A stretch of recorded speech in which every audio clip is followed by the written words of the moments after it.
Afternoon, everyone. Today I will be teaching you how to use Typing Club, a digital resource which teachers can use to help their students efficiently use keyboards and technology. You're going to start by opening up your web browser and typing in typingclub.com. This is going to take you to this page right here. You're going to go ahead and click Get Started.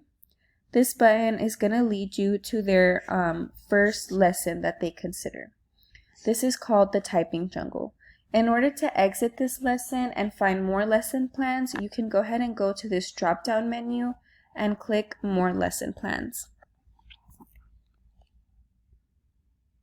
Now, this lesson plan catalog has a variety of lessons that can cater to so many different types of age levels. For example, they have vocabulary, how to be a good digital citizen, but if you're like me and you want to teach elementary school students, you want to teach them the very basics, how to use a keyboard.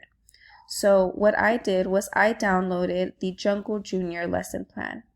How I downloaded this was I looked for it here. It's a bit lower on the list.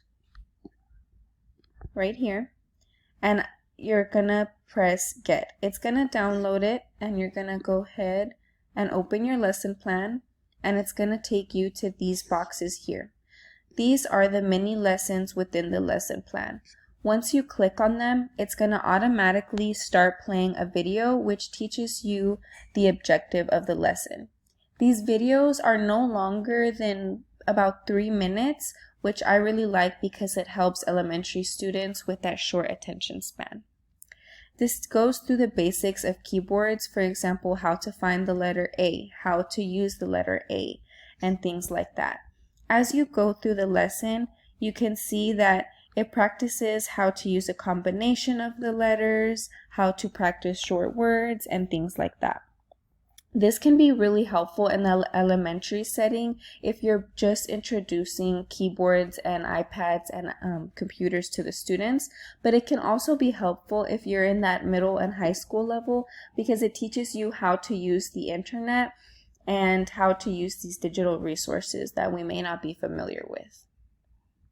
Additionally, if you go to this top menu and hit the stats bar, you can see just how much time your students are spending on their lesson plans by seeing the active practice time section, and you can also monitor their progress by seeing their typing speed here.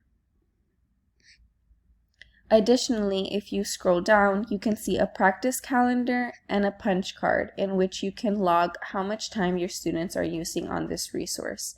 This can be helpful in tracking your time and trying to manage your time better in the classroom.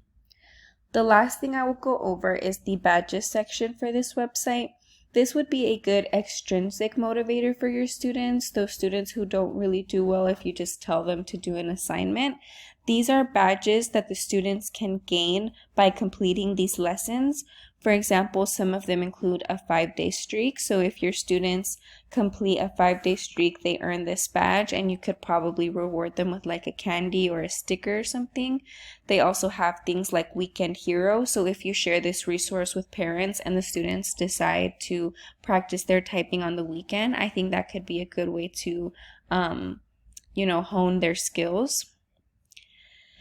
And yeah, overall, I really like this resource because it goes through how to use these digital resources that are new to this generation step by step. Even basic things like where to place your finger on a keyboard can be so helpful to someone who's never seen a computer before.